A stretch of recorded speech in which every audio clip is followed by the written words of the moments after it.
Agora sim, gravando tudo certinho. Então, nós conversamos a respeito da desistência voluntária, do arrependimento eficaz e do arrependimento posterior, né? Então, nós vimos todas essas possibilidades aí. Fizemos uma boa distinção aí entre o arrependimento eficaz e o arrependimento posterior. São dois institutos diferentes, dois institutos que têm finalidades diferentes, enquanto no arrependimento eficaz nós temos uma exclusão da tipicidade, no arrependimento posterior nós temos uma causa de diminuição de pena, né? E aí nós temos que falar um pouco a respeito do artigo 17, que trata do crime impossível, tá? Então, o artigo 17 vai tratar do crime impossível, gente.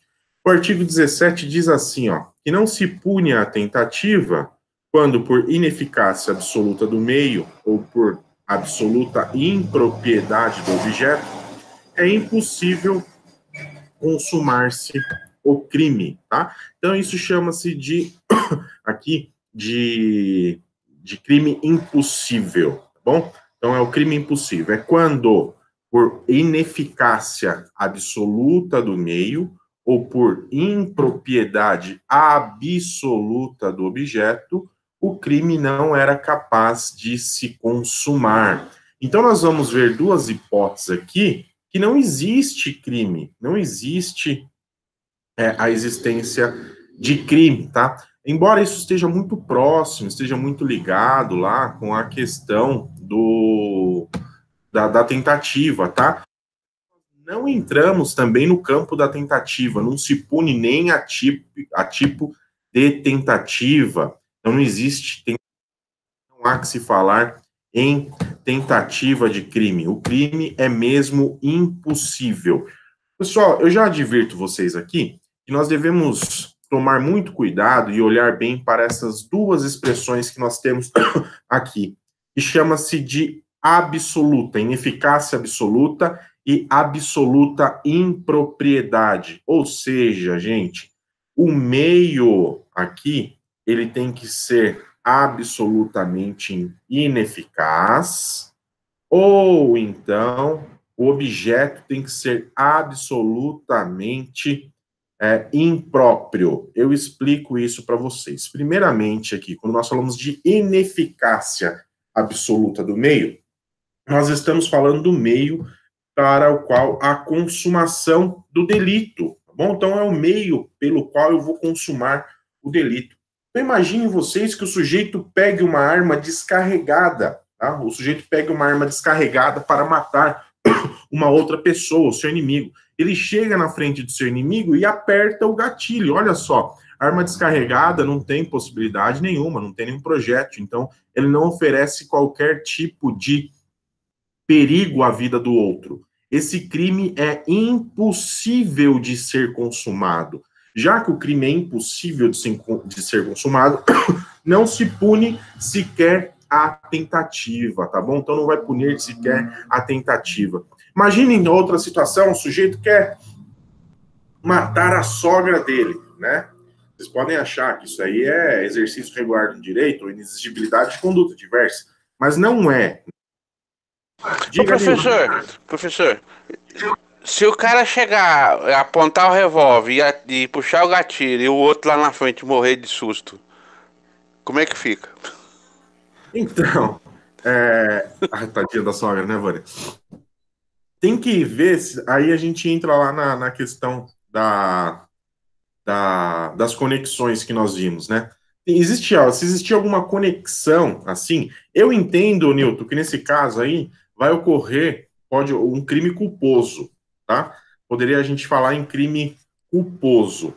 É o máximo, é o máximo. Crime doloso, não. Crime doloso, não, porque se ele soubesse, se ele tivesse na cabeça dele, assim, eu tenho a possibilidade de matar esse sujeito de crime, de susto, aí sim existiria um dolo eventual, né, no sentido de que ele assumiu o risco de produzir o resultado morte. Agora, nessa situação aí, no máximo, eu colocaria um crime culposo para ele, nada além disso, tá? Nada além do crime culposo. Eu acho que um crime culposo cairia até que bem aí um homicídio culposo, mas doloso não tem como entrar, não. A não ser, volto a dizer, que ele soubesse, por exemplo, eu sei que o sujeito tem um problema do coração, e que se eu puxar a arma para esse sujeito, pode ser que dê um piripaque nele lá e ele morra. O que acontece aí? Acontece um dolo eventual, né? Pode ser que ele não queria o resultado, mas ele assumiu o risco de produzir. Ao momento que ele assume o risco de produzir, existe o dolo eventual. Beleza, Newton?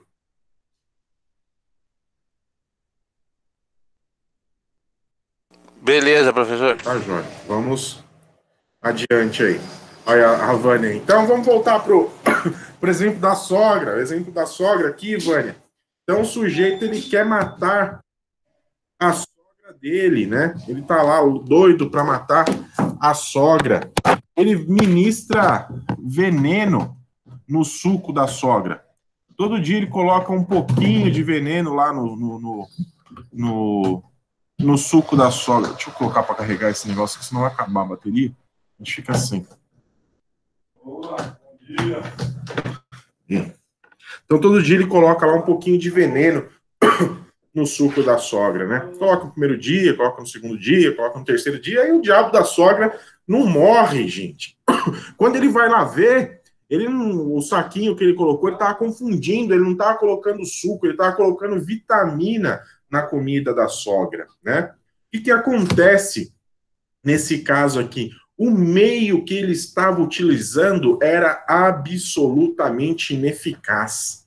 Se esse meio é absolutamente ineficaz, não existe a possibilidade da produção do resultado morte. Não existindo a possibilidade da produção do resultado morte, não há que se falar em crime, nem mesmo em crime tentado. Volto a dizer para vocês, pessoal, é muito importante nós pensarmos aqui que esse meio é absolutamente ineficaz. Porque se esse meio for relativamente ineficaz, vai se punir a título de tentativa, tá? Então imagine que o sujeito colocou lá na comida da sogra veneno de verdade, veneno de fato. No entanto, a quantidade de veneno que ele colocou não foi capaz de matar a sogra. Vejam só a diferença que acontece aqui. Aqui nós temos um meio que foi utilizado relativamente ineficaz. Se esse meio é relativamente ineficaz, quer dizer que ele tinha possibilidade de alcançar o seu resultado, somente não se consumando por circunstâncias alheias à sua vontade. Nesse caso, então, nós teremos a tentativa do crime de homicídio, tá? Então, gente, é muito importante nós fazermos essa diferenciação. Quando o meio ele é absolutamente ineficaz, não se pune nem a título de tentativa o crime. Agora, se o meio for relativamente ineficaz, também vai, aqui nesse caso, vai ocorrer a punição, ainda que seja pela a tentativa do crime, porque ele somente não se consumou por circunstâncias alheias à sua vontade. Tá certo? Ótimo. Então, aqui quando eu falo de crime impossível, nós temos essa primeira parte aqui, gente, que eu falei para vocês, é que o meio ele é absolutamente ineficaz. Na segunda parte aqui, nós temos a possibilidade também da impropriedade absoluta do objeto. Então, a impropriedade absoluta do objeto, né? O objeto aqui é impróprio, o corpo do delito, ele é impróprio, tá? Como é que funciona isso? Olha só um outro exemplo aqui, vamos falar de morto também, de matar, né, Jade? A gente gosta, professor de direito penal gosta de matar as pessoas, professor de direito penal gosta de tragédia, né? Então aqui é uma hipótese de matar morto, né? Vejam só, não existe a possibilidade de matar morto, porque ele está morto. Então o sujeito está lá, imagine um sujeito está passando pela rua, vê um outro lá caído, né? E só de sacanagem ele saca a arma e dá um tiro naquela pessoa que está lá caída. Posteriormente, verifica-se que aquela pessoa já estava morta fazia mais de horas, tinha morrido de frio na rua. Olha, gente, não se pune a tentativa, porque não existe tentativa de matar morto. O objeto era absolutamente impróprio. O objeto era absolutamente impróprio neste caso, tá? Ou então, uma outra situação, o sujeito o traficante aí que está vendendo cocaína, tá? Verifica-se que o produto que ele estava lá dentro do saquinho, ele achou que recebeu uma carga de cocaína, estava vendendo isso aí, era um talco branco, que não tinha qualquer princípio ativo da cocaína. O objeto, essa droga, é absolutamente impróprio. Nesse caso, nós também não puniremos esse crime, nem mesmo a título de tentativa, não existe essa possibilidade, tá? Ficou claro, gente, essa questão aí de crime impossível para nós? Então, nós temos que pensar aí quando o meio é absolutamente impróprio ou ineficaz, na verdade, né? O meio é absolutamente ineficaz, ou o objeto é absolutamente impróprio, tá? Então, o objeto é absolutamente impróprio. Nesses casos, não há que se falar em punição do crime, nem mesmo a título de tentativa. Ótimo, gente. Nós encerramos, então, aqui essa questão do crime impossível. E a partir de agora, nós vamos falar a respeito de ilicitude. Olha só, até agora, tudo que nós tratamos, tudo que nós falamos, está lá dentro do fato típico. São todas as questões que estão ligadas com o fato típico. Nós sabemos já que, pela teoria finalista da ação, crime é fato típico e ilícito. Então, crime, nós temos aí a divisão em dois, né? Nós temos um binômio, fato típico e ilícito. Nós adotamos a teoria, o Código Penal adota a teoria bipartida de crime, não tripartida de crime, já que a culpabilidade, o Código Penal, deixou para ser tratada no momento da aplicação da pena, serve apenas como uma hipótese de reprovabilidade. Ótimo, então sabendo disso, nós estudamos até aqui o fato típico, tratamos tudo referente ao fato típico. Nos falta, então, nós tratarmos a respeito da ilicitude. Se crime é fato típico e ilícito, nós vamos ter que falar a respeito da ilicitude. É justamente isso que nós vamos fazer a partir de agora. Nós vamos falar de ilicitude, né? Nós vamos falar do que torna aquele fato típico ilícito, porque somente existe crime se existirem essas duas possibilidades. O fato seja típico e o fato ele seja ilícito, né? Então, a gente vai começar a falar aí a respeito de ilicitude. Alguns autores também vão falar de antijuridicidade, tá? Então, alguns autores é mais questão de nomenclatura, falam de fato típico e ilícito, outros falam de fato típico e antijurídico. Então, quando eles estão falando de antijurídico, leia de ilicitude, tá? Nós estamos falando também de ilicitude. A maioria da doutrina utiliza aí a expressão ilícito, tá? Mas parte, devo adverti-los novamente, que parte utiliza antijurídico para vocês não se assustarem com essa expressão, se encontrarem ela por aí, tá? Então, o que é ilícito, gente? É ilícito aquilo que está contrário ao ordenamento jurídico. Então, ilícito é aquilo que está contraria o ordenamento jurídico. À primeira vista, gente, à primeira vista, todo fato típico, ele é ilícito, tá? Então, à primeira vista, bom, não estou falando que isso é algo absoluto, mas à primeira vista, um fato típico, ele é ilícito. Tá? Se eu falo para vocês aqui, se eu conto para vocês, ó, eu estava vindo aqui para o escritório para dar aula para vocês e vi um sujeito matando outra pessoa ali.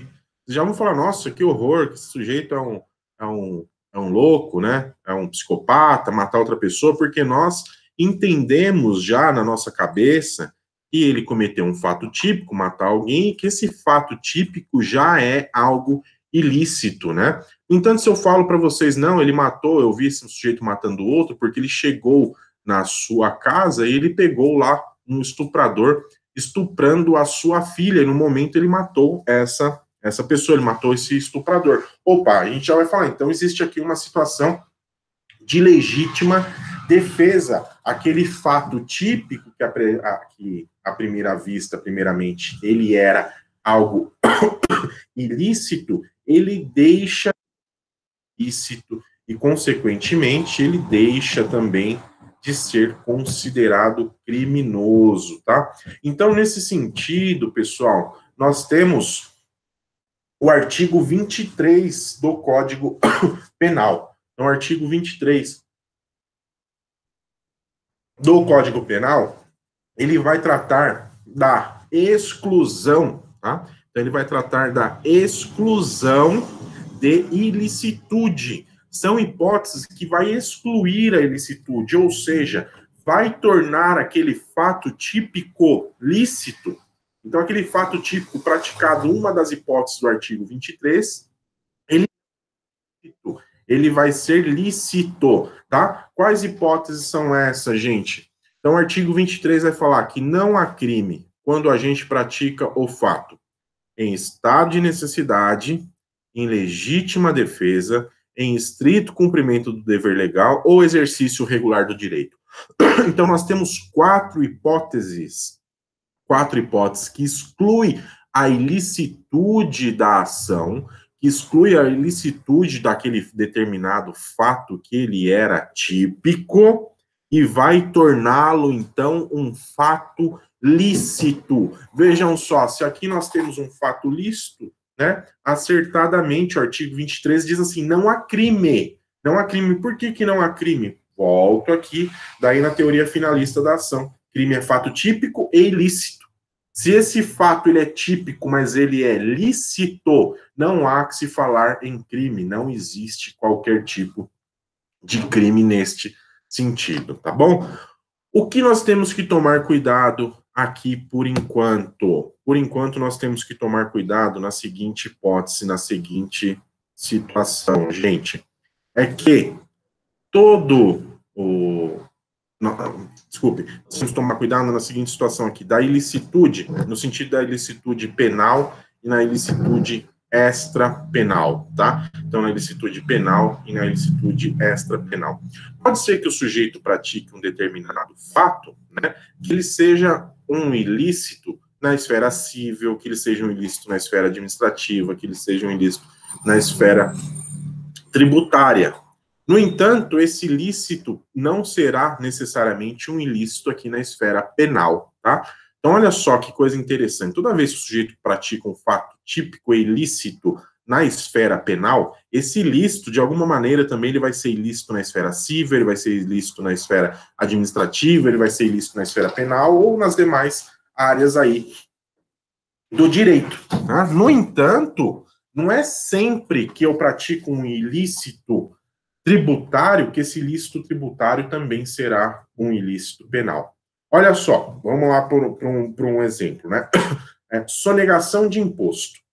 Sonegar imposto é um ilícito tributário? É ilícito tributário. É um ilícito penal também? Também é um ilícito penal. Então, nós temos um ilícito tributário, e esse ilícito tributário, ele coincide aqui com o ilícito penal. Ele também é um ilícito penal. Agora, vamos pegar um outro exemplo aqui, um ilícito tributário também. O sujeito deixou de pagar um tributo. Ele não paga um determinado tributo. Isso é um ilícito tributário? É um ilícito tributário. Mas é um ilícito penal? Não, isso não é um ilícito penal. A administração tem os meios aí cabíveis para acionar esse sujeito judicialmente e executar esse valor referente ao tributo, tá? Então, nós temos que tomar cuidado com isso, gente, a ilicitude penal e a ilicitude extrapenal. Toda vez que eu tenho uma ilicitude penal, essa ilicitude penal sempre ela vai refletir em alguma outra esfera, tá? Na esfera penal, na esfera administrativa, na esfera civil, na esfera tributária. Mas não é toda vez que eu tenho uma ilicitude em uma outra esfera que essa ilicitude também vai se tornar aqui um ilícito penal. Então, isso nós temos que tomar cuidado por enquanto. Ótimo. Feitas essas introduções necessárias quando nós falamos de ilicitude, a primeira coisa, então, que nós temos que saber é isso, que a falta de ilicitude, ou seja, quando o sujeito comete um fato típico, tá? Olha só, então, por favor, não falem que alguns alunos falam assim, ó, o sujeito comete um crime em legítima defesa. Não, Ninguém pode cometer um crime em legítima defesa. Não dá para cometer crime em legítima defesa. Por que não dá para cometer crime em legítima defesa? Porque crime é fato típico ilícito. Quando alguém comete um ato, tá, um fato típico em legítima defesa, ele não cometeu crime, porque falta aqui uma das perninhas do crime, tá? Falta a ilicitude. Faltando ilicitude, então não há crime. Então, por favor, não falem que alguém cometeu um crime em legítima defesa, alguém cometeu um crime em estado de necessidade, alguém cometeu crime em estrito cumprimento do dever legal, no exercício regular do direito. Porque qualquer pessoa que cometa um fato típico, dentre essas 4 possibilidades que estão elencadas aqui no artigo 23 do Código Penal, ele não comete crime, porque falta um dos elementos do crime. Ele comete um fato típico, mas esse fato típico não é ilícito, então o artigo 23 vai falar que não há crime. Ótimo, gente. Vamos começar, então, a tratar dessas hipóteses que excluem a ilicitude. Eu não tratarei na ordem 23, tá bom? Eu não farei aqui pelo artigo, pela essa mesma ordem que apresenta o artigo 23. O artigo 23 começa pelo estado de necessidade, depois vem legítima defesa. Eu tratarei, primeiramente, da legítima defesa. Então, primeiro, eu trato da legítima defesa. A legítima defesa tem a sua inserção, tem a sua apresentação legal no artigo 25 do Código Penal. 25, então, diz assim: entende-se em legítima defesa quem moderadamente, usando moderadamente dos meios necessários, repele injusta agressão, atual ou iminente, a direito seu ou de outrem. Repito o artigo para vocês.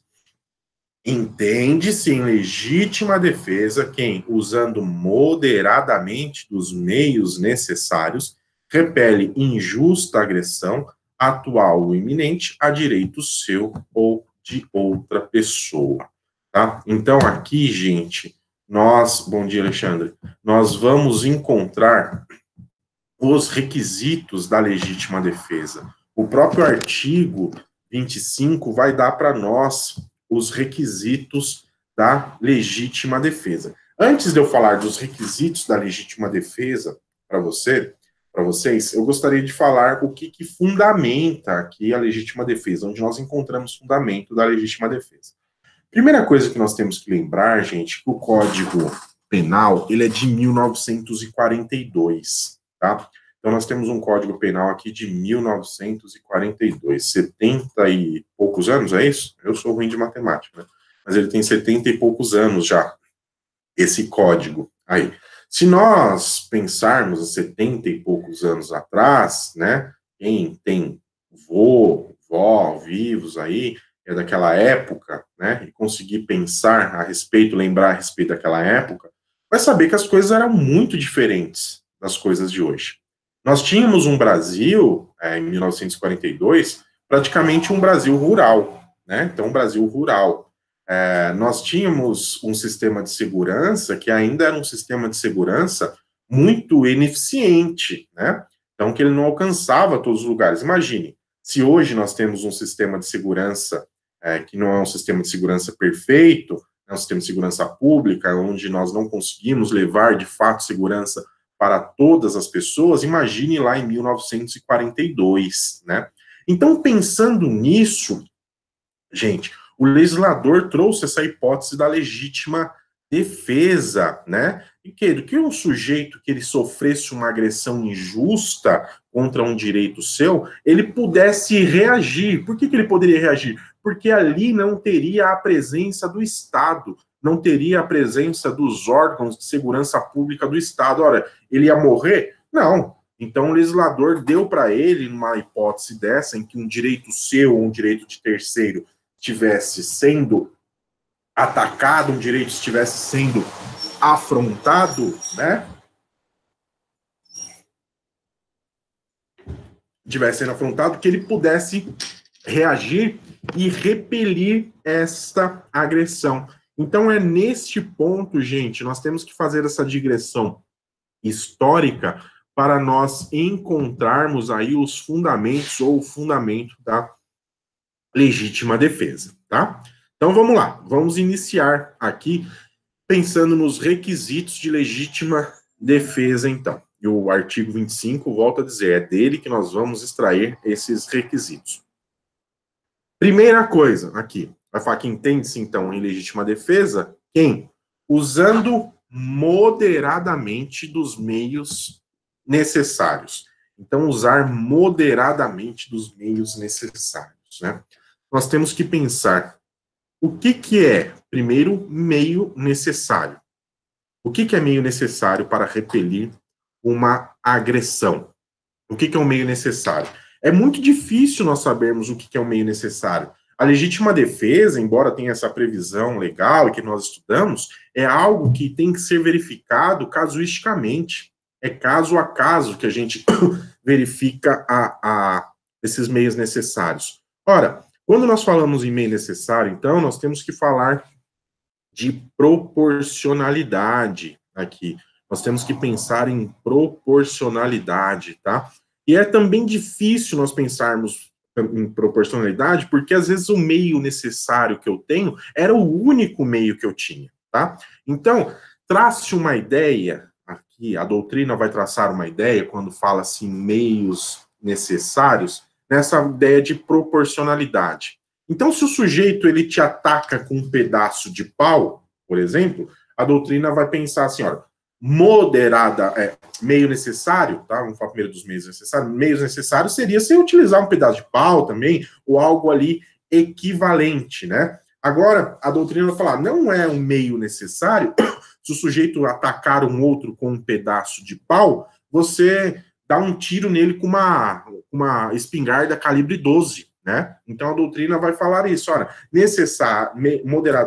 meios necessários são aqueles meios que seria necessário para repelir a agressão que você está sofrendo. Eu volto a dizer, gente, isso aqui, nós pensarmos em tese só, sem irmos para o campo da relação prática, real, é um tanto quanto complicado, né? Porque é somente quem está ali no momento, no calor da emoção, sabe o que é o meio necessário, né? Sabe o que é o meio necessário, mas eu volto a dizer para vocês, se nós pegarmos os parâmetros doutrinários e jurisprudenciais, os meios necessários, eles vão dizer que seria aquele meio pelo qual seria possível eu repelir uma agressão, eu afastar uma agressão, né? Aí eu pergunto para vocês, por exemplo, o sujeito que me ataca com uma faca, o que é o meio necessário para repelir essa agressão? Olha, pode ser uma outra faca, pode ser um pedaço de pau, pode ser um revólver, né? Pode ser que eu tinha apenas naquele momento lá um revólver, e o revólver foi um meio necessário, eu utilizei daquele meio, e aquele revólver era um meio necessário naquele momento, porque ele não era só necessário, ele era o único meio que eu tinha para repelir aquela agressão, para eu afastar aquela agressão. Então, eu volto a dizer para vocês, gente, nós temos que trabalhar aqui no caso concreto, tá? No caso concreto. No entanto, a título de teoria, nós vamos entrar nessa ideia aí da doutrina e da jurisprudência na proporcionalidade, tá? Então, tratar com proporcionalidade. O que é proporcional? O que é proporcional, né? Então, o sujeito que me dá uma estilingada, por exemplo, tá? Só a título de exemplo. Eu pegar um 38 e dar um tiro na cara dele para repelir aquela agressão, não é algo necessário, não era aquele meio necessário. Por quê? Porque ele é proporcional. Então, toda vez que nós verificarmos uma desproporcionalidade, tá? Então, quando não houver uma proporcionalidade, os meios forem desproporcional, tá? Ou seja, o sujeito me dá um murro, tá? Ele me deu um murro. Para eu repelir aquela agressão, eu dou um tiro na cara dele. Eu pergunto para vocês, era necessário? Era necessário? Vejam só, muitos de vocês vão falar, era necessário. Mas a gente tem que pensar casuisticamente. Imagina um sujeito de 2 metros de altura, tá? Pesando 130 quilos, musculoso, dando um murro num outro sujeito lá de 60 quilos, 1,50 de altura, né? E daí você vai falar para mim, ó, professor, meio necessário era eu dar um outro murro. Então, esse era o meio necessário para eu afastar essa agressão injusta que eu estava sofrendo, né? É difícil, vejam só, vejam como é difícil eu colocar isso fora do caso concreto. Muitas vezes, nesse caso, o meio necessário seria a utilização de uma arma, seria a utilização de uma faca, de um taco de beisebol, né? Então, nós temos que verificar no caso concreto o que é esse meio necessário. Olha só, o meio não basta que ele seja necessário, tá? Eu tenho que utilizar aqui moderadamente desses meios necessários. Eu tenho que ter moderação nesses meios necessários. E o que é moderação, gente? A moderação aqui é eu utilizar os recursos que eu tenho para cessar a agressão injusta que eu estava sofrendo. Tá? Então, é a necessidade que eu tenho de utilizar esse meio para cessar a agressão. Então, imaginem, pessoal, a seguinte situação aqui. Alguém está me agredindo, tá? Alguém está me agredindo. Ótimo. Eu consigo pegar uma arma e dar um tiro no joelho dessa pessoa, por exemplo. Cessou a agressão, a pessoa não continua me agredindo, tá? Ela não continua me agredindo. Esse foi um meio moderado? Foi um meio moderado. E agora, por exemplo, se o sujeito ele está me agredindo, tá? Eu saco a arma e dou 10 tiros nessa pessoa. Esse meio foi moderado? Não, eu particularmente não entendo. Eu particularmente entendo que esse meio não é um meio moderado, tá?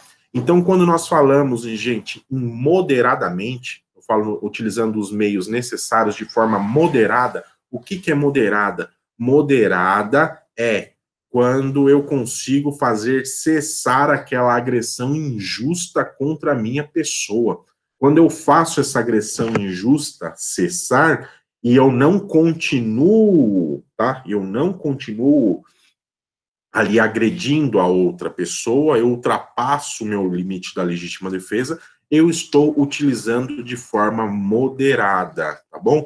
Gente, nós temos que tomar cuidado aqui também, porque quando eu falo em moderado, eu não estou falando em quantidade de golpes, eu não estou falando em quantidade de tiros que o sujeito está dando, tá? Por que eu não estou falando? Olha só, vamos imaginar uma outra situação? Imagine que uma pessoa parta para cima de mim com um taco de beisebol para me acertar. Com um taco de beisebol, com um pedaço de pau, seja lá o que for. Eu estou armado, eu saco da arma. Eu saco da arma e falo pro sujeito, ó, não vem para cima de mim que eu vou atirar em você, né? E ele continua vindo. Eu dou o primeiro tiro, ele continua vindo em minha direção. Eu dou o segundo tiro, ele continua vindo na minha direção. Eu dou o terceiro tiro, ele continua vindo na minha direção. Ele só para de vir para cima de mim, de me atacar, quando eu dou o quinto, sexto tiro nesse sujeito, né? Vocês poderiam pensar, Bruno, mas isso não é moderado. Ora, como não é moderado? Se somente após o sexto tiro eu conseguir fazer cessar a agressão. Então, nós também não podemos confundir aqui o que é moderado pela quantidade de golpes, pela quantidade de tiros, nesse caso aqui que eu estou dando de exemplo para vocês, tá? Porque moderado, então, é quando eu consigo fazer cessar a agressão. Cessou a agressão, tudo que eu ultrapassar vai ser excesso, que nós vamos tratar mais para frente, nas hipóteses de excesso da legítima defesa, tá? Então, aí haverá excesso da legítima defesa. Mas, nesse caso aqui, eu entendo que existe moderação. Embora, pessoal, também é muito difícil eu auferir, é muito difícil eu verificar essa questão da moderação, se não for no caso concreto, tá? Nelson Hungria, ele dizia assim, olha, as pessoas querem medir milimetricamente como se fosse uma balança de precisão a moderação na legítima defesa. Ele dizia, não é possível fazer isso, é muito complicado fazer isso, porque no caso concreto tem questões psicológicas, né? Tem o calor do momento, então isso é muito complicado de ser feito, tá bom, gente? Olha só, então, por favor, guardem aí essas questões do meio necessário de forma moderada. Então, meio necessário era algo proporcional para que eu consiga afastar aquela agressão injusta que está sendo realizada contra mim. E moderado é um instante que eu consigo fazer cessar aquela agressão injusta, tá? Então, a partir do momento que eu fiz cessar aquela agressão injusta, eu utilizei dos meios moderados, se eu não continuar. Se eu continuar, o sujeito vai incorrer ali em excesso de legítima defesa. E mais para frente nós vamos ver como que é tratado esse excesso de legítima defesa. Próximo requisito da legítima defesa, gente, é que esse sujeito, então, ele haja moderadamente, utilizando os meios necessários para repelir uma agressão injusta. Ele repele uma injusta agressão. Ora, o que é uma agressão injusta? O próprio nome já diz. Injusto é aquilo que não é justo, né? Então, injusto é aquilo que não é justo. Então, injusto é aquilo que está em contrariedade com a lei. Injusto é aquilo que está fora da legislação, está fora da lei. Olha só, vou dar um exemplo para vocês aqui. Um sujeito corre atrás do outro, pega esse outro sujeito e tira a liberdade dele, ceifa a liberdade dele, tá? Naquele momento, amarra aquele sujeito, algema aquele sujeito e tira a liberdade dele. Aí eu pergunto para vocês, esse sujeito sofreu uma agressão injusta? Todo mundo vai falar, não, ele sofreu uma agressão injusta. Ótimo, sofreu uma agressão injusta. Então ele poderia usar de violência para repelir aquela agressão injusta? Sim, ele poderia repelir aquela agressão injusta por meio de violência. Agora, esse mesmo exemplo, eu falo para vocês, olha, esse sujeito que estava correndo atrás do outro era um policial que estava perseguindo esta pessoa que cometeu um crime para prendê-lo, tá? Então, o ladrão, aí no caso, o bandido, ele poderia utilizar de violência para repelir essa suposta agressão, tá joia, gente? Ele poderia utilizar aí de uma violência para repelir essa suposta agressão? Não, ele não poderia. Por que ele não poderia? Porque ele está sofrendo ali uma espécie de agressão? Está, mas essa agressão, ela é justa. Por que ela é justa? Porque o Estado permite que o policial faça isso. A ação deste policial é legitimada pelo Estado. Existe legitimidade nessa ação. Ela não é injusta. Então, o sujeito tem que repelir uma ação justa, injusta, né? Então, ninguém pode falar que, eu bati no policial, atirei no policial porque ele estava tentando me prender, porque a ação do policial, ela era justa, né? A ação do policial era justa, então não existe essa possibilidade de legítima defesa. Então, tem que ver isso, gente. Nessa questão aí, se eu estou diante de uma situação justa ou injusta. Somente age em legítima defesa quem repele uma injusta agressão. Uma injusta agressão, tá? Então, essa agressão tem que ser injusta. O próximo requisito da legítima defesa, pessoal, é que essa agressão que eu vá sofrer seja uma agressão atual ou iminente, tá? Então, a agressão ela tem que ser atual ou iminente. O que é uma agressão atual? Atual é aquela que está acontecendo, tá? Então, atual é aquela que está acontecendo, naquele momento está ocorrendo. Ou seja, o sujeito está me batendo, o sujeito está me agredindo, o sujeito está atirando em mim, ele está querendo me esfaquear, dando facada em mim, dando facada na outra pessoa. Está acontecendo naquele momento, é o presente, ela está acontecendo. E a iminente?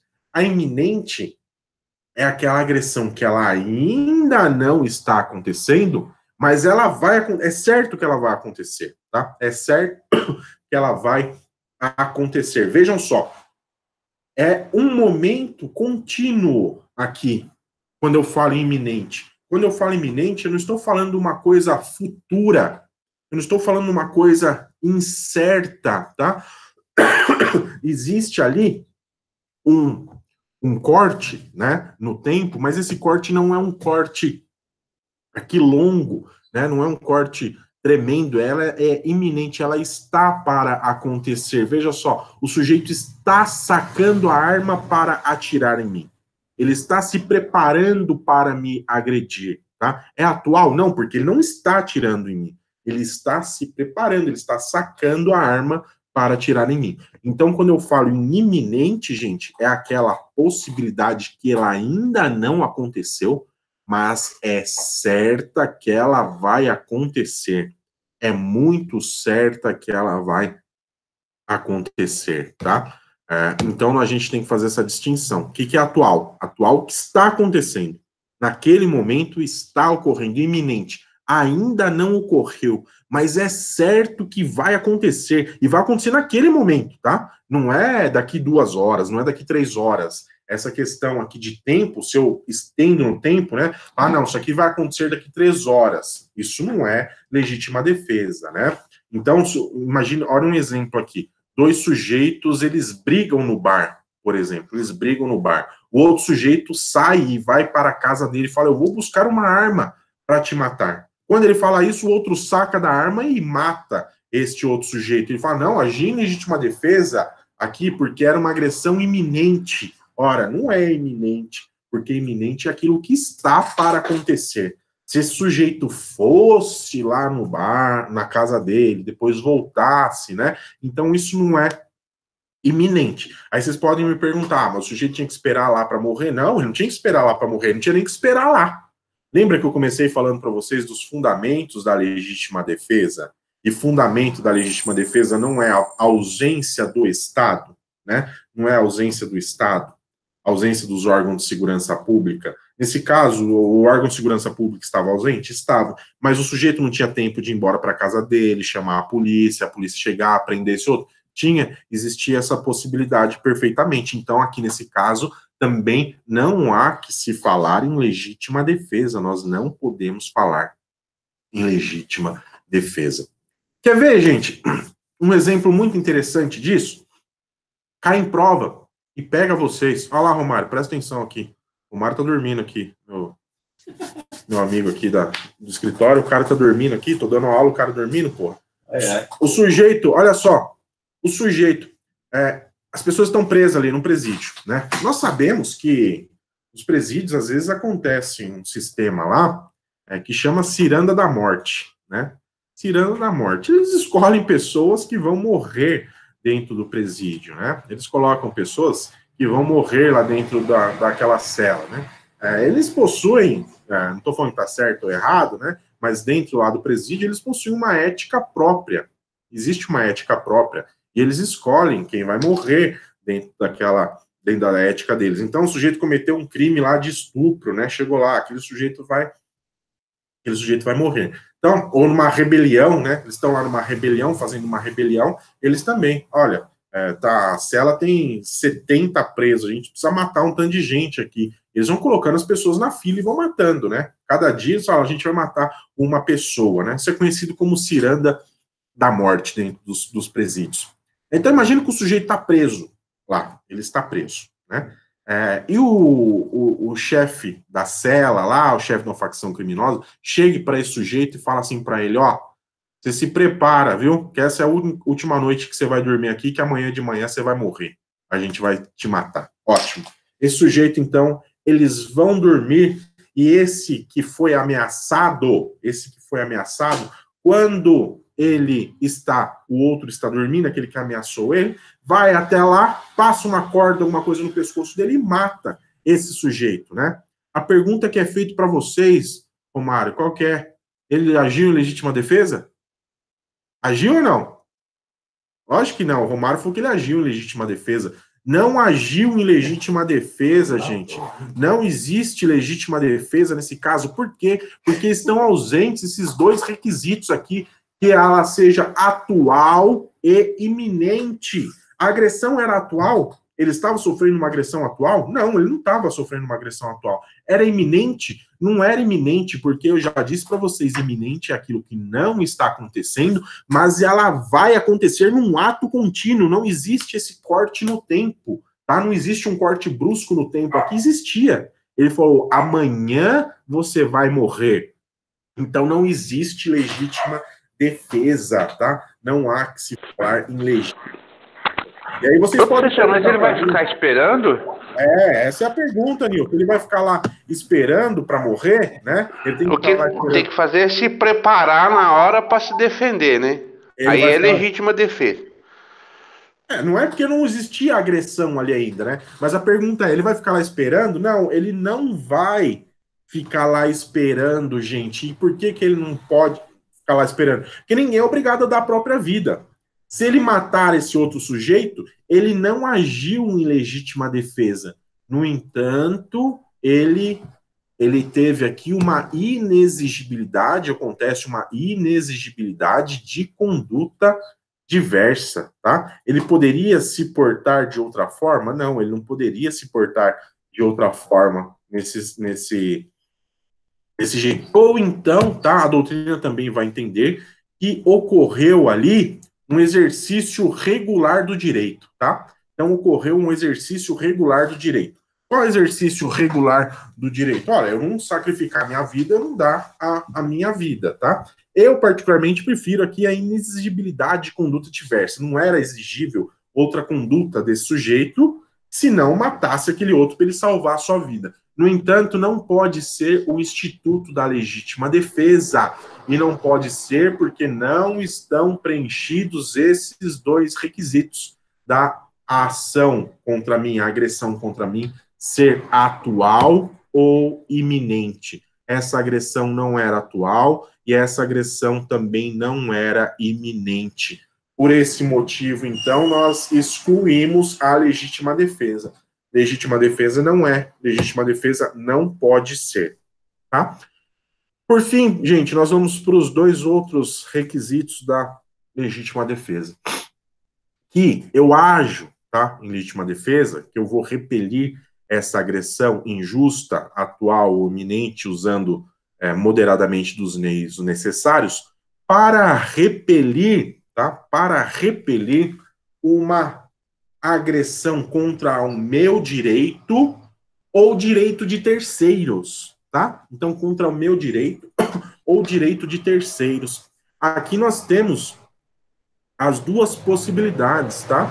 Então, quando eu vou repelir uma agressão, quando o meu direito está sendo atacado. Então, o sujeito, ele parte para cima de mim para me atacar, tá? Ele tenta me bater, ele tenta me ferir. Se eu repelir a essa agressão, então se eu repelir a essa agressão, eu estou agindo em legítima defesa, uma legítima defesa própria, uma legítima defesa própria, tá? Então que está sendo realizada contra mim. Ou se eu posso também atuar afastando uma injusta agressão a uma terceira pessoa. A uma terceira pessoa. Imagina, gente, você está passando pela rua, tá? E você vê lá um sujeito agredindo o outro com um pedaço de pau. Você está armado, você tem a chance de sacar da sua arma naquele momento e afastar, repelir aquela agressão. Você está agindo em legítima defesa? Sim. Você está agindo em legítima defesa, mas nesse caso você está agindo em legítima defesa de terceiros, tá? Você está agindo em legítima defesa de terceiros. Então você pode agir em legítima defesa para defender um direito seu, para defender um direito próprio, mas você pode também agir em legítima defesa para defender um direito de uma terceira pessoa, para defender um direito de uma outra pessoa. E olha só, você não precisa ter qualquer vínculo com essa pessoa, tá? Você não precisa ter vínculo com essa pessoa. O simples fato de você agir para repelir uma agressão injusta que essa pessoa esteja sofrendo, você agiu em legítima defesa. Você não precisa conhecer essa pessoa não precisa ser um amigo, essa pessoa não precisa estar com você, tá? Você está repelindo uma agressão contra esta pessoa. Não existe, então, gente, a necessidade de você conhecer essa pessoa estar com você, dessa pessoa ser seu amigo, tá? Então aqui nós temos já, e daqui a pouco eu vou falar para vocês das modalidades de legítima defesa, mas eu já adianto aqui então que nós temos essas duas modalidades, né? Então a legítima defesa em direito próprio e uma legítima defesa em direito de terceiros, tá? Olha só que negócio interessante. Nesse caso aqui, eu tenho que agir também, se eu estiver agindo uma legítima defesa, eu tenho que ter a vontade de terceiro, eu tenho que ter a vontade de agir em legítima defesa, tá? Eu tenho que ter a vontade de agir em legítima defesa. Por que eu digo isso? Olha a seguinte situação, e olha que situação complicada. Imagina que você está passando por um lugar ermo, um lugar sem qualquer tipo de movimentação, meio escuro, e você começa a ouvir uns barulhos ali, e você vai chegando perto, você vê que tem uma pessoa estuprando outra ali. Tem um homem, então, estuprando uma mulher.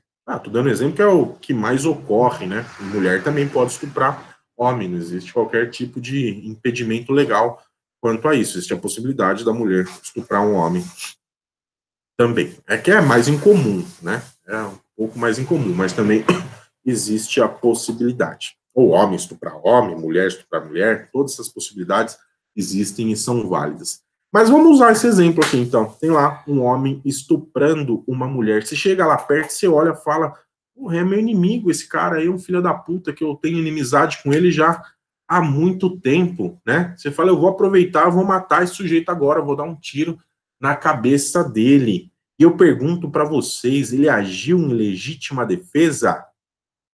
Todo mundo, ou a grande maioria, fala assim, ele agiu em legítima defesa, né? Ele agiu em legítima defesa.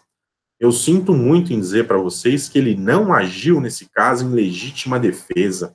Por que ele não agiu em legítima defesa? É claro, né? Ele vai falar que agiu em legítima defesa. E a pergunta que sempre vem aqui para mim é, como que eu vou provar isso? São coisas que não tem como provar, gente. São coisas que, volta a dizer, o direito penal trabalha com a vontade, com a cabeça, são coisas que está dentro da cabeça do sujeito, não tem como abrir a cabeça dele, porque ele vai falar que agiu em legítima defesa, né? Ele vai falar que agiu em legítima defesa. No entanto, tecnicamente, ele não agiu em legítima defesa. Por quê? Qual que era a vontade dele? A vontade dele era de defender a vítima? Não, a vontade dele naquele caso não era de defender a vítima, a vontade dele era de matar o sujeito, era de ceifar a vida do seu inimigo. Neste caso, então, tecnicamente, volto a dizer, não existiria legítima defesa, não daria para falarmos em legítima defesa. Volto aqui com a questão, né? Como que eu vou provar, professor, que ele tinha vontade de matar e não de agir em legítima defesa? E eu respondo para vocês novamente, não tenho condições de provar, não existe condição de provar. Então, se ele falou que agiu em legítima defesa, vai ficar como se ele tivesse agido em legítima defesa. A não ser que tivesse uma outra pessoa com ele. Por exemplo, estava lá com um cara do lado dele e ele falou, eu vou matar esse vagabundo agora. Agora é a hora que eu posso me aproveitar para matar esse sujeito, acabo com ele. Aí sim, estaria provado. Do contrário, não existe a possibilidade de eu provar isso aí. Não existe essa condições de ser provado, porque mais uma vez digo, o direito penal trabalha com a vontade, e a vontade está dentro da cabeça. Se eu não tiver meios pelos quais externos para provar essa vontade, infelizmente fica assim, tá? Mas, eu conto isso, eu digo isso para vocês, não é para confundir, para criar casos com vocês, não, porque a doutrina traz essas possibilidades, e isso é cobrado em prova, isso é cobrado em concurso, tá? Então vai perguntar, assim para você, o examinador vai perguntar, olha só, eu vou perguntar na prova de vocês, pode anotar aí, que no caso da legítima defesa de terceiro, o sujeito que age para repelir a agressão, ele tem que ter a vontade de afastar essa agressão. tá? Ele tem que ter vontade de afastar essa agressão. A vontade dele não pode ser outra, tá? Ou pelo menos a vontade primeira dele não pode ser outra. Ele poderia falar assim, pensar assim, ó, eu vou agir em legítima defesa, agora uma boa hora de agir em legítima defesa, se o sujeito morrer, também morreu. Se lasque, né? Aí tudo bem, ele agiu em legítima defesa. Mas essa vontade subjetiva dele, então, tem que ser de agir em legítima defesa. Então, reformulo aqui a pergunta, que vai cair na prova aí para vocês, tá? Vocês anotarem se está certo ou errado. Então, o sujeito que age em legítima, ou que age em legítima defesa de terceiro. Não tá boa aqui, porque não foi legítima defesa, né? Vamos lá. Reformulo. O sujeito que repele uma agressão injusta contra terceiro, mas com a finalidade de ceifar a vida do sujeito e não de agir em legítima defesa, está acobertado por esse instituto da excludente de ilicitude? Não, não está. Ele não está acobertado por esse instituto da excludente de ilicitude. Ele cometeu o crime de homicídio, ele não cometeu o crime ele não agiu em legítima defesa. Então, guardem essa questão, anotem essa questão de prova. Vai cair na nossa prova aí. Certo, gente? Então, aqui estão os requisitos da nossa legítima defesa, tá? Então, ali, para que exista a legítima defesa, tem que ser utilizando dos meios necessários, lembrem lá que é necessário usar a proporcionalidade, moderado, esses meios têm que ser moderado, e moderado é a quantidade de agressão que eu vou utilizar para repelir e para cessar aquela agressão. A partir do momento que cessou a agressão, não há mais que se falar em legítima defesa, tá? Então eu utilizo moderadamente dos meios necessários para repelir agressão injusta. Essa agressão tem que ser injusta, ela tem que ser atual, está acontecendo, ou iminente, está em vias de acontecer. Lembrem desse corte no tempo aqui, ele não pode ser algo grande, tem que estar dentro do mesmo contexto ali, e para defender direito próprio ou de terceiro, tá? Para defender direito próprio ou de terceiro. Ótimo, então aí estão todos os requisitos da legítima defesa. Verificados os requisitos da legítima defesa, gente, eu pergunto para vocês, quais são os bens ou quais são os direitos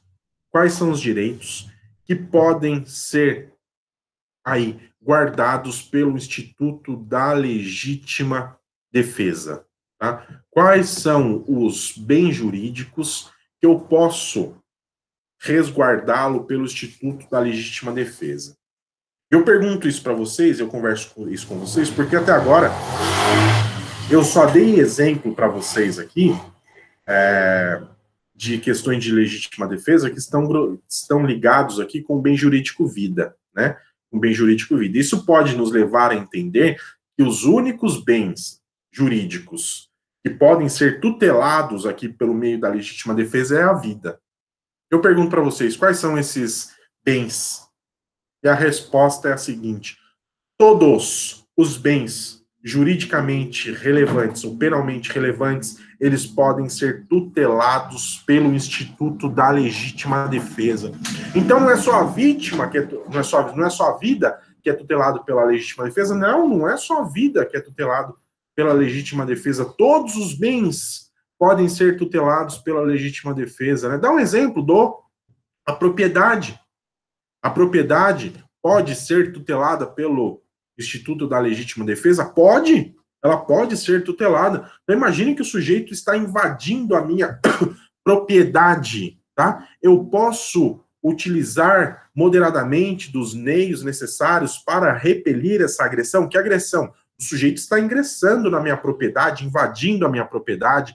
Então, para repelir essa agressão injusta, atual, iminente contra um direito meu, posso? Que direito que é? O meu direito de propriedade. Eu não sou obrigado a deixar ninguém entrar na minha propriedade, adentrar na minha propriedade, senão nas hipóteses constitucionais previstas.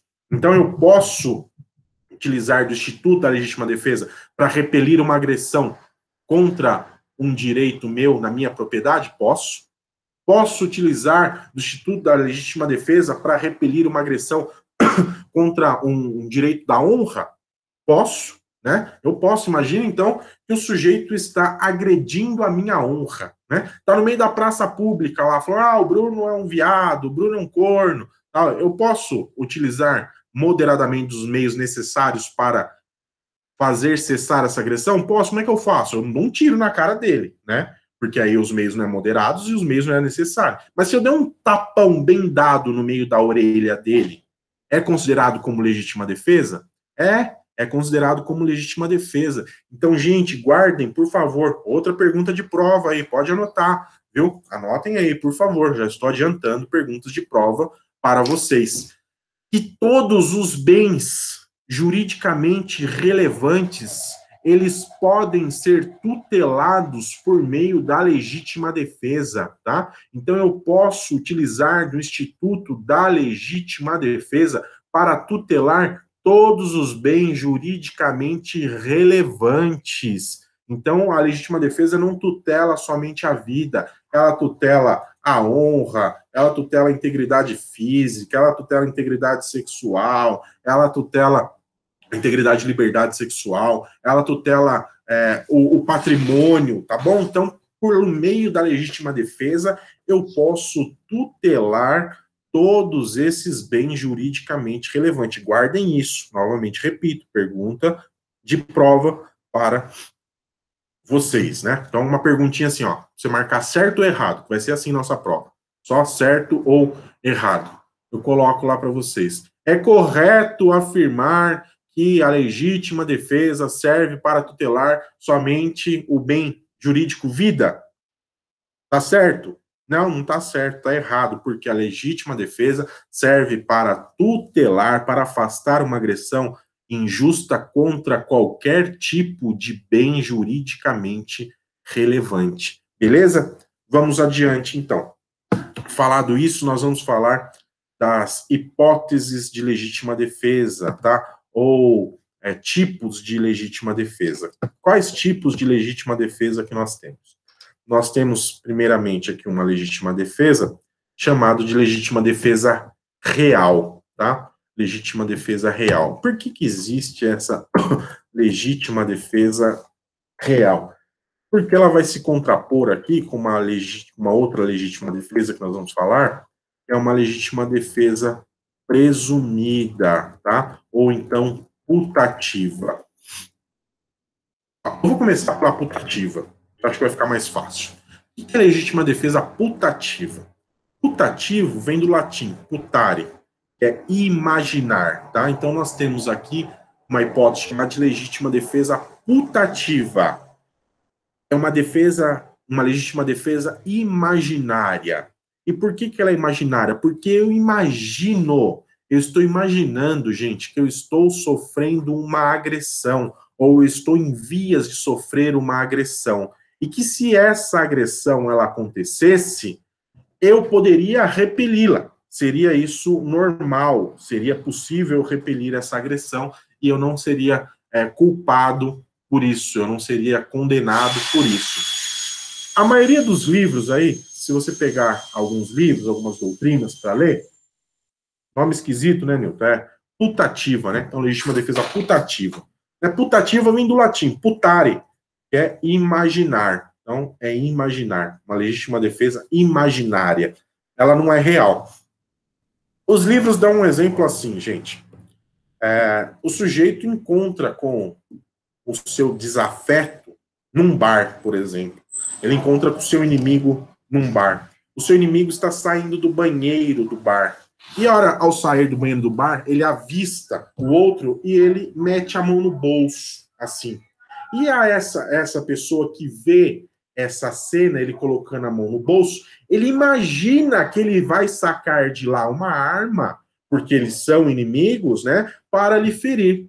E quando ele faz isso, esse sujeito que está imaginando isso, ele saca a arma dele e desfere um tiro nessa outra pessoa e mata essa outra pessoa, né? Quando essa pessoa cai ao solo lá, morta, verifica-se que ele estava tão somente tirando um lenço do seu bolso para limpar suas mãos, para limpar o seu nariz, para suar o nariz, tá? Então, nesse caso, existe uma legítima defesa, chamada de legítima defesa putativa, uma legítima defesa imaginária. Por quê? Porque ele imaginou, tá? Ele pensou que este sujeito sacaria uma arma, ele tiraria do bolso uma arma para lhe matar, para ofender a sua integridade física.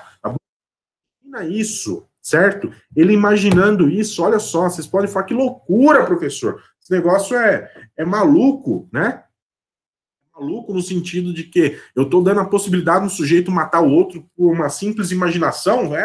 Existe essa possibilidade, tá? Isso então chama-se legítima defesa putativa. É claro, gente, que isso está dentro de um contexto, tá? Isso está dentro de um contexto. Não é qualquer pessoa que eu encontro na rua, eu vejo na rua, o cara meteu a mão no bolso, eu saco a arma e dou um tiro na cara dele, tá tudo certo. Vou falar que é legítima defesa putativa. Isso tem um contexto. Isso aí tem briga, uma briga anterior, por exemplo, isso aí tem uma questão anterior, tá bom? Então, as pessoas são inimigas, né? Vejam, gente, nesse caso, então, nós estamos diante de uma legítima defesa putativa. Só, por favor, vocês devem analisar o caso concreto, vocês devem analisar o contexto que existe, tá? Nós temos que verificar o contexto que existe para nós chegarmos à conclusão, então, se houve uma legítima defesa ou não. Nesse caso, nós estamos falando de uma legítima defesa putativa. Então, a legítima defesa putativa é aquela imaginária, tá? Volto a dizer, pessoal, por favor, verifiquem o caso concreto. Se vocês estiverem diante de uma questão dessa, o problema vai narrar que essas pessoas eram inimigas. O problema vai narrar que essas pessoas já tiveram brigas anteriores, tá? Não vai ser um problema, uma questão que vai tratar assim que do nada o sujeito enfiou a mão no bolso e você imaginou que ele ia tirar uma arma de lá, porque ninguém imagina isso do nada quando você vê uma pessoa que não tem nenhum tipo de relação com você, tá? Então nós temos aí a legítima defesa putativa. Ao lado da putativa, então, gente, nós temos outra espécie de legítima defesa, que é a legítima defesa real, né? Então, se a putativa é uma questão que eu imagino que o sujeito vai praticar um crime contra mim e eu vou repelir essa agressão, a legítima defesa real é aquela que é a agressão de fato, tá? Acontece contra mim ou está na iminência de acontecer. Então é bem fácil de diferenciar, né? Putativa e imaginária. Imagino que vou sofrer uma agressão, né? E vou repelir essa agressão. A legítima defesa real. A legítima defesa real é aquela legítima defesa, então, que eu estou sofrendo uma agressão, estou na iminência de sofrer. A agressão de fato existe, tá? Ou então ela está para acontecer, não é algo imaginário, é algo real. É algo real. Então, a imaginária e a real. Eu acho que é tranquilo de vocês fazerem essa distinção. Uma outra modalidade de legítima defesa que nós temos, gente, é a legítima defesa própria e a legítima defesa de terceiros, tá? Então, legítima defesa própria, eu ajo para defender a mim mesmo, ou o meu direito, a minha propriedade, a minha honra, a minha liberdade sexual. Eu estou agindo em meu direito, em meu favor. E a legítima defesa de terceiro. A legítima defesa de terceiro, eu estou agindo aqui para repelir uma agressão a um direito de uma outra pessoa. Eu estou agindo para repelir uma agressão contra uma outra pessoa, contra uma terceira pessoa, tá? Então, aí nós temos a legítima defesa de terceiro. Então, essas são basicamente as modalidades que nós temos de legítima defesa. São 4. Legítima defesa putativa ou imaginária, legítima defesa real, né? Que é contra mim e está acontecendo, a legítima defesa própria e legítima defesa de terceiros. São essas 4 hipóteses de legítima defesa que nós temos, tá? 4 hipóteses de legítima defesa que nós temos. Beleza, gente? Tudo bem até aqui? Tranquilo? Tem que falar de excesso de legítima defesa com vocês, mas eu acho que eu vou deixar para a próxima aula.